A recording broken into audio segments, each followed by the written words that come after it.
ఓం శాంతి. ఈరోజు తేదీ 26/12/2024. తండ్రి చెప్తున్నారు, మధురమైన పిల్లలు, ఇప్పుడు మీరు చదువుకుంటున్నారు. ఇది పతితం నుండి పావనంగా అయ్యేందుకు చదువుకునే చదువు.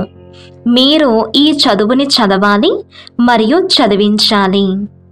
ప్రశ్న: ప్రపంచంలో ఏ జ్ఞానం ఉన్నా కానీ అజ్ఞాన అంధకారము ఉంది. జవాబు: మాయా జ్ఞానము. దీని ద్వారానే వినాశనమవుతుంది. చంద్రుని వరకు వెళ్తారు. ఈ జ్ఞానం ఎంతగానో ఉంది, కానీ కొత్త ప్రపంచము మరియు పాత ప్రపంచంల జ్ఞానము ఎవరి వద్ద లేదు. అందరూ అజ్ఞాన అంధకారంలో ఉన్నారు. అందరూ జ్ఞాన నేత్రము లేక అంధులుగా ఉన్నారు. ఇప్పుడు మీకు జ్ఞానము అనే 3వ నేత్రం లభిస్తుంది. జ్ఞాన స్వరూపులైన పిల్లలకు మీకు వారి మెదడులో వినాశనపు ఆలోచనలు ఉన్నాయని, మీ బుద్ధిలో స్థాపన గురించి ఆలోచనలున్నాయని మీకు తెలుసు. ఓం శాంతి. బాబా ఈ శరీరము ద్వారా వివరిస్తారు. దీన్ని జీవము అని కూడా అంటారు. ఇందులో ఆత్మ ఉంది మరియు నేను కూడా ఇందులోకే వచ్చి కూర్చుంటాను. మొట్టమొదట ఇది పక్కాగా ఉండాలి. వీరిని దాదా అని అంటారు. పిల్లలకు ఈ నిశ్చయం చాలా పక్కాగా ఉండాలి. ఈ నిశ్చయంలోనే రమించాలి. నేను ఇతడి అనేక జన్మల అంతిమంలో వస్తాను అని తండ్రి ఎవరిలోకైతే ప్రవేశించారో వారి గురించి స్వయం చెబుతారు. ఇది సర్వశాస్త్రమయి శిరోమణి అయిన గీతా జ్ఞానమని, శ్రీమతము అనగా శ్రేష్ఠ మతము అని పిల్లలకు తెలియజేయబడుతుంది. ఒక్క భగవంతునిది శ్రేష్టాతి శ్రేష్టమైన మతము. వారి శ్రేష్ఠ మతము ద్వారానే మీరు దేవతలుగా అవుతారు. ఎప్పుడైతే భ్రష్ట మతంపై పతితులుగా అయిపోతారో అప్పుడు నేను వస్తాను అని స్వయం తండ్రి కూడా చెప్తారు. మనుషుల నుండి దేవతలుగా అవ్వటం అన్న దాని అర్థాన్ని కూడా వివరించాలి. వికారి మనుషుల నుండి నిర్వికారి దేవతలుగా తయారు చేసేందుకు తండ్రి వస్తారు. సత్యుగంలో మనుషులే ఉంటారు, కానీ దైవీ గుణాలు కలిగి ఉంటారు. ఇప్పుడు కలియుగంలో అంతా అసురీ గుణాలు కలవారే. ఇదంతా మనుష్య సృష్టియే, కానీ మీది ఈశ్వరీయ బుద్ధి, వారిది అసురీ బుద్ధి. ఇక్కడ జ్ఞానం ఉంటుంది, అక్కడ భక్తి ఉంటుంది. జ్ఞానము మరియు భక్తి వేరు వేరు. భక్తి యొక్క పుస్తకాలు ఎన్నో లెక్కలేనన్ని ఉన్నాయి, కానీ జ్ఞానానికి సంబంధించిన పుస్తకం ఒక్కటే. ఒకే జ్ఞానసాగరుని పుస్తకం కూడా ఒక్కటే ఉండాలి. ధర్మస్థాపన చేసేవారి పుస్తకం కూడా ఒక్కటే ఉంటుంది. దాన్నే ధర్మ గ్రంథము అని అంటారు. మొట్టమొదటి ధర్మ గ్రంథము గీతయే. మొట్టమొదటి ధర్మము ఆది సనాతన దేవీ దేవత ధర్మమే కానీ హిందూ ధర్మము కాదు. గీత ద్వారా హిందూ ధర్మస్థాపన జరిగిందని, దాన్ని కృష్ణుడు ఇచ్చాడని మనుషులు భావిస్తారు. కానీ ఎప్పుడిచ్చారు అని అడిగితే పరంపరగా అని అంటారు. ఏ శాస్త్రములోనూ శివ భగవాను వాచ అని లేదు. ఈ గీతా జ్ఞానము ద్వారానే మనుషుల నుండి దేవతలుగా అయ్యారని ఇప్పుడు మీరు అర్థం చేసుకున్నారు. దాన్ని ఇప్పుడు తండ్రి మనకు ఇస్తున్నారు. దీనినే భారతదేశ ప్రాచీన రాజయోగము అని అంటారు. ఆ గీతలోనే కామం మహాశత్రువు అని వ్రాయబడి ఉంది. ఈ శత్రువులే మిమ్మల్ని ఓడించేస్తాయి. బాబా వీటిపైనే విజయాన్ని ప్రాప్తింపచేసి జగత్తును జయించేవారిగా విశ్వాధిపతులుగా తయారు చేస్తారు. అనంతమైన తండ్రి కూర్చొని వీరి ద్వారా మిమ్మల్ని చదివిస్తారు. వారు ఆత్మలందరికీ తండ్రి మరియు వీరు మనుష్య ఆత్మలకు అనంతమైన తండ్రి. వీరి పేరే ప్రజాపిత బ్రహ్మ. బ్రహ్మ తండ్రి పేరేమిటి అని మీరెవరినైనా అడగవచ్చు. అప్పుడు వారు తెగమక పడతారు. బ్రహ్మ, విష్ణు, శంకరులు ఈ ముగ్గురికి తండ్రి ఎవరో ఒకరు ఉంటారు కదా. బ్రహ్మ, విష్ణు, శంకరులు సూక్ష్మవతనంలోని దేవతలు. వారిపైన శివుడు ఉన్నారు. శివబాబా పిల్లలైన ఆత్మలు ఎవరైతే ఉన్నారో వారంతా శరీరాలను ధారణ చేశారు. కానీ పరంపిత పరమాత్మ అయితే సదా నిరాకారుడుగానే ఉంటారని పిల్లలకు తెలుసు. ఆత్మయే శరీరము ద్వారా పరంపిత అని అంటుంది. ఇది ఎంత సహజమైన విషయము. దీనిని అల్లా మరియు వారసత్వపు చదువు అని అంటారు. దీన్ని ఎవరు చదివిస్తారు? గీతా జ్ఞానమును ఎవరు వినిపించారు? కృష్ణుణ్ణి భగవంతుడు అని అనరు. తాను దేహధారి, అతడు కిరీటధారి. శివుడు నిరాకారుడు. వారిపైన ఎటువంటి కిరీటము మొదలైనవి లేవు. తానే జ్ఞాన సాగరుడు. తండ్రియే బేజరూపుడు, చైతన్యుడు. మీరు కూడా చైతన్యులే. మీకు అన్ని వృక్షాల ఆది మధ్యాంతముల గురించి తెలుసు. మీరు తోటమాలులు కాకపోయినా బీజాలను ఎలా వేస్తారో, వాటి నుండి వృక్షాలు ఎలా వెలువడతాయో మీరు అర్థం చేసుకోగలరు. అవి జడమైనవి, ఇది చైతన్యమైనది. ఆత్మను చైతన్యము అని అంటారు. మీ ఆత్మలోనే జ్ఞానం ఉంది, మరియు ఏ ఇతర ఆత్మలోనూ జ్ఞానము ఉండచాలదు. కావున తండ్రి చైతన్య మనుష్య సృష్టికి బీజ రూపము. ఇది చైతన్యమైన సృష్టి కదా.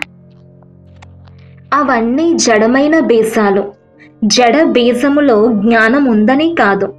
వీరు చైతన్యమైన బీజ రూపము. వీరిలో మొత్తం సృష్టి జ్ఞానము ఉంది.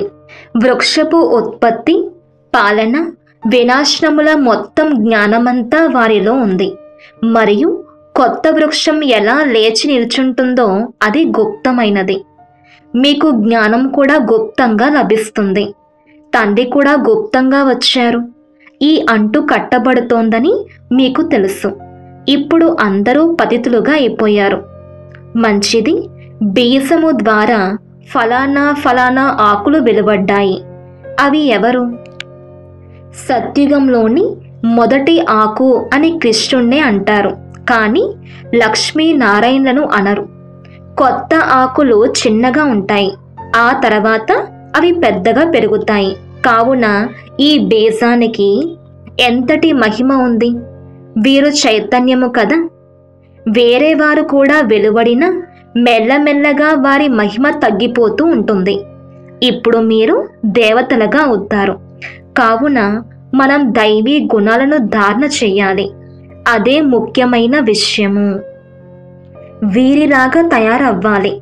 చిత్రాలు కూడా ఉన్నాయి కదా. ఈ చిత్రాలు లేకపోతే బుద్ధిలోకి జ్ఞానం ఎలా వస్తుంది? ఈ చిత్రాలు ఎంతో ఉపయోగపడతాయి. భక్తి మార్గంలో ఈ చిత్రాల పూజ జరుగుతుంది.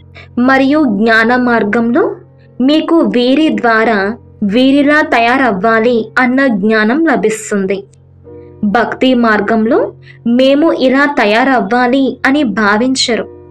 భక్తి మార్గంలో మందిరాలు మొదలైన వాటిని ఎన్ని నిర్మిస్తారు? అందరికన్నా ఎక్కువ మందిరాలు ఎవరికి ఉంటాయి? మొట్టమొదటి రచన లక్ష్మీనారాయణలది. కావున శివుని తర్వాత వీరి పూజ ఎక్కువగా జరుగుతుంది. ఏ మాతలైతే జ్ఞానాన్ని ఇస్తారో వారి పూజ జరగదు. ఎందుకంటే వారు స్వయం చదువుకుంటున్నారు. మీ పూజ ఇప్పుడు జరగదు. ఎందుకంటే మీరిప్పుడు చదువుకుంటున్నారు. ఎప్పుడైతే మీరు చదువుకొని మళ్ళీ చదువుకోని వారిగా అయిపోతారో అప్పుడు పూజ జరుగుతుంది. ఇప్పుడు మీరు దేవీ దేవతలుగా అవుతారు. చదివించేందుకు తండ్రి సత్యుగంలోకి వెళ్ళరు. అక్కడ ఇటువంటి చదువేది ఉండదు. ఇది పతితులను పావనంగా తయారు చేసే చదువు. మనల్ని ఎవరైతే ఇలా తయారు చేస్తారో వారి పూజ కూడా జరుగుతుంది. ఆ తర్వాత మన పూజ కూడా నెంబర్ వారీగా జరుగుతుందని మీకు తెలుసు. మళ్ళీ పడిపోతూ పంచతత్వాలను కూడా పూజించటం మొదలు పెడతారు. పంచతత్వాల పూజ అనగా పతిత శరీరపు పూజ. ఈ లక్ష్మీనారాయణల రాజ్యము మొత్తం సృష్టి అంతటిపైన ఉండేది అన్న జ్ఞానము కూడా బుద్ధిలో ఉంది. ఈ దేవీ దేవతల రాజ్యము ఎలా చేశారు మరియు ఎప్పుడు పొందారు అన్నది ఎవ్వరికీ తెలియదు. లక్షల సంవత్సరాలు అని అనేస్తారు. లక్షల సంవత్సరాల విషయము ఎవరి బుద్ధిలోనూ కూర్చోజాలదు. కావునని ఇది పరంపరంగా నడుస్తూ వస్తోంది అని అనేస్తారు. దేవీ దేవతా ధర్మము వారు ఇతర ధర్మాల్లోకి బదిలీ అయిపోయారని ఇప్పుడు మీకు తెలుసు.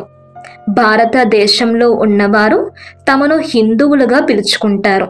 ఎందుకంటే పతితులుగా ఉన్న కారణంగా దేవీ దేవతలుగా పిలుచుకోవటం శోభించదు. కానీ మనుషుల్లో జ్ఞానం ఎక్కడుంది? తమను దేవీ దేవతల కన్నా ఉన్నతమైన టైటిల్స్తో పిలిపించుకుంటూ ఉంటారు. పావనమైన దేవీ దేవతలను పూజిస్తూ శిరస్సు వంచుతారు. కానీ తమను పతితులుగా భావించుకోరు. భారతదేశంలో విశేషంగా కన్యలకు ఎంతగానో నమస్కరిస్తూ ఉంటారు. కుమారులకు అలా నమస్కరించరు. పురుషుల కన్నా ఎక్కువగా స్త్రీలకే నమస్కరిస్తూ ఉంటారు. ఎందుకంటే ఈ సమయంలో జ్ఞానామృతం మొదట మాతలకు లభిస్తుంది. బాబా వీరిలోకి ప్రవేశిస్తారు. వీరు జ్ఞానపు పెద్ద నది అని కూడా మీరు భావిస్తారు. తాను జ్ఞాన నది మరియు పురుషుడు కూడా. బ్రహ్మపుత్ర నది అన్నిటికన్నా పెద్ద నది. అది కలకత్తా వైపు సాగరంలోకి వెళ్ళి కలుస్తుంది. మేళా కూడా అక్కడే జరుగుతుంది. కానీ వారికి ఇది ఆత్మలు మరియు పరమాత్మల మేళా అన్నది తెలియదు. అది నీటి నది. దానికి బ్రహ్మపుత్ర అన్న పేరు పెట్టారు. వారు బ్రహ్మమును ఈశ్వరుడు అని అనేస్తారు. కావునని బ్రహ్మపుత్ర నదిని పావనంగా భావిస్తారు. వాస్తవానికి పతిత పావని అని గంగ పిలువబడదు. ఇక్కడ సాగరము మరియు బ్రహ్మ నది యొక్క మిలనం జరుగుతుంది. ఇతడి ద్వారా దత్తత జరిగేందుకు ఇతడు స్త్రీ కాదు. ఇవి అర్థం చేసుకోవలసిన చాలా గుహ్యమైన విషయాలు. ఇవి మళ్ళీ ప్రాయలోపం అయిపోతాయి. మళ్ళీ తర్వాత మనుషులు వీటి ఆధారంపై శాస్త్రాలు మొదలైనవి తయారు చేస్తారు. మొదట చేత్తో వ్రాయబడిన శాస్త్రాలు ఉండేవి. ఆ తర్వాత పెద్ద పెద్ద లావు పుస్తకాలు ముద్రించబడ్డాయి. సంస్కృతంలో శ్లోకాలు మొదలైనవి ఉండేవి కావు. ఇవి చాలా సహజమైన విషయము. నేను ఇతడి ద్వారా రాజయోగాన్ని నేర్పిస్తాను. ఆ తర్వాత ఈ ప్రపంచమే అంతమైపోతుంది. శాస్త్రాలు మొదలైనవి ఏవి ఉండవు. మళ్ళీ భక్తి మార్గంలో ఈ శాస్త్రాలు మొదలైనవి తయారవుతాయి. ఈ శాస్త్రాలు మొదలైనవన్నీ పరంపరంగా వస్తున్నాయి అని మనుషులు భావిస్తారు. దీనిని అజ్ఞాన అంధకారము అని అంటారు. ఇప్పుడు పిల్లలైన మిమ్మల్ని తండ్రియే స్వయంగా చదివిస్తున్నారు. దీని ద్వారా మీరు ప్రకాశంలోకి వచ్చారు. సత్యుగంలో పవిత్ర ప్రవృత్తి మార్గం ఉంది. కలియుగంలో అందరూ అపవిత్ర ప్రవృత్తి మార్గము వారు ఉన్నారు. ఇది కూడా డ్రామాయే. ఆ తర్వాత నివృత్తి మార్గం ఉంటుంది. దానిని సన్యాస ధర్మము అని కూడా అంటారు. వారు అడవుల్లోకి వెళ్ళి ఉంటారు. అది హద్దులోని సన్యాసం. వారు ఉండేది ఈ పాత ప్రపంచంలోనే. ఇప్పుడు మీరు కొత్త ప్రపంచంలోకి వెళ్తారు. మీకు తండ్రి ద్వారా జ్ఞానము అనే 3వ నేత్రం లభిస్తోంది. దాంతో మీరు ఎంత జ్ఞాన స్వరూపులుగా అయిపోతారు. దీనికన్నా ఉన్నతమైన జ్ఞానమంటూ ఏదీ ఉండదు. అది మాయా జ్ఞానము. దాని ద్వారా వినాశనం జరుగుతుంది. వారు చంద్రుడిపైకి వెళ్ళి అన్వేషిస్తూ ఉంటారు. మీకిది కొత్త విషయం ఏమీ కాదు. ఇవన్నీ మాయ అట్టహాసాలు. ఎంతో అట్టహాసం చేస్తారు. ఏదైనా అద్భుతం చేసి చూపించాలి అని చాలా లోతుల్లోకి వెళ్తారు. ఇలా ఎక్కువ అద్భుతాలు చేయటం ద్వారా నష్టమే వాటిల్లుతుంది. వారి మెదడులో వినాశనపు ఆలోచనలే వస్తాయి. ఏమేమో తయారు చేస్తూ ఉంటారు. వీటి ద్వారానే వినాశనం జరుగుతుంది అని వీటిని తయారు చేసే వారికి తెలుసు. ట్రయల్ కూడా వేస్తూ ఉంటారు. ఈ సమయంలో అందరికన్నా ఈ ఇద్దరి జోరే ఎక్కువగా ఉంది. 2 పిల్లులు పోట్లాడుకుంటే వెన్నను ఇంకెవరో తినేశారు అని అంటారు కదా. ఈ కథ అయితే చిన్నదే, కానీ ఆట ఎంత పెద్దది. వీరి పేరే ఎంతో ప్రసిద్ధమైనది. వీరి ద్వారానే వినాశనం నిశ్చితమై ఉంది. ఎవరో ఒకరు నిమిత్తం అవుతారు కదా. స్వర్గము ఉండేదని, కానీ దాన్ని గురించి మాకు తెలీదు అని క్రైస్తవులు భావిస్తారు. అక్కడ ఇస్లాములు, బౌద్ధులు మొదలైన వారు కూడా లేరు. కానీ క్రైస్తవుల తెలివి కొంత బాగుంది. భారతవాసులైతే దేవీ దేవత ధర్మము లక్షల సంవత్సరాల క్రితం ఉండేది అని అంటారు. అనగా వారు తెలివి తక్కువ వారే కదా. తండ్రి భారతదేశంలోకే వస్తారు. ఎవరైతే మహాన్ అవివేకులుగా ఉన్నారో వారినే ఉన్నతాతి ఉన్నతమైన మహాన్ వివేకవంతులుగా తయారు చేస్తారు. కానీ అది గుర్తుంటేనే. బాబా పిల్లలైన మీకు దీన్ని ఎంతో సహజతరం చేసి వివరిస్తారు. మీరు నన్ను స్మృతి చేసినట్లయితే బంగారు పాత్రగా అయిపోతారు. అప్పుడు ధారణ కూడా బాగా జరుగుతుంది. స్మృతి యాత్ర ద్వారానే పాపాలు అంతమవుతాయి. మురళిని వినకపోతే జ్ఞానం మాయమైపోతుంది. బాబా అయితే దయార్థ హృదయునిగా ఉన్న కారణంగా పైకి ఎత్తేందుకే యుక్తిని తెలియజేస్తారు. చివరి సమయం వరకు నేర్పిస్తూనే ఉంటారు. మంచిది, ఈరోజు భోగుంది. భోగు నివేదించి త్వరగా తిరిగి వచ్చేయాలి. అంతేకాని వైకుంఠంలోకి వెళ్ళి దేవీ దేవతలు మొదలైన వారి సాక్షాత్కారాన్ని పొందటం అదంతా వ్యర్థము. ఇందులో చాలా సూక్ష్మమైన బుద్ధి కావాలి. మీరు నన్ను జ్ఞాపకం చెయ్యండి. నేనే పతిత పావనుడను, నేను మీ తండ్రిని అని బాబా ఈ రథము ద్వారా అంటారు. నీతోనే తింటాను, నీతోనే కూర్చుంటాను అన్నది ఎక్కడి గురించే? అది పైన ఎలా జరగగలదు? మంచిది, మధురాతి మధురమైన ఆత్మిక పిల్లలకు మాతాపిత బాప్దాదాల ప్రియస్మృతులు మరియు గుడ్ మార్నింగ్. ఆత్మిక పిల్లలకు ఆత్మిక తండ్రి నమస్తే. ధారణ కొరకు ముఖ్య సారము 1. బాబా ఈ దాదాలోకి ప్రవేశించి మనల్ని మనుషుల నుండి దేవతలుగా అనగా వికార్ల నుండి నిర్వికారులుగా తయారు చేసేందుకు గీతా జ్ఞానమును వినిపిస్తున్నారు. ఈ నిశ్చయంలోనే రమించాలి. శ్రీమతంపై నడుస్తూ శ్రేష్ఠ గుణవంతులుగా అవ్వాలి. 2. స్మృతి యాత్ర ద్వారా బుద్ధిని బంగారు పాత్రగా తయారు చేసుకోవాలి. బుద్ధిలో జ్ఞానము సదా నిలిచి ఉండేందుకు మురళిని తప్పకుండా చదవాలి లేక వినాలి. వరదానము: తమ పొజిషన్ యొక్క స్మృతి ద్వారా మాయపై విజయాన్ని ప్రాప్తి చేసుకుని నిరంతర యోగి భవ. వివరణ: ఏ విధంగా స్థూల పొజిషన్ కలవారు తమ పొజిషన్ను ఎప్పుడూ మర్చిపోరు, అలా మీ పొజిషన్ మాస్టర్ సర్వశక్తివాన్. దీన్ని సదా స్మృతిలో ఉంచుకోండి మరియు ప్రతిరోజు అమృతవేళ ఈ స్మృతిని ఇమర్జు చేసుకున్నట్లయితే నిరంతర యోగులుగా అయిపోతారు మరియు మొత్తం రోజంతా దాని సహయోగం లభిస్తూ ఉంటుంది. అప్పుడు మాస్టర్ సర్వశక్తివంతుల ముందుకు మాయ రాజాలదు. ఎప్పుడైతే మీరు మీ స్మృతి యొక్క ఉన్నతమైన స్థితిలో ఉంటారో అప్పుడు మాయరూపీ చీమను జయించటం సహజమైపోతుంది.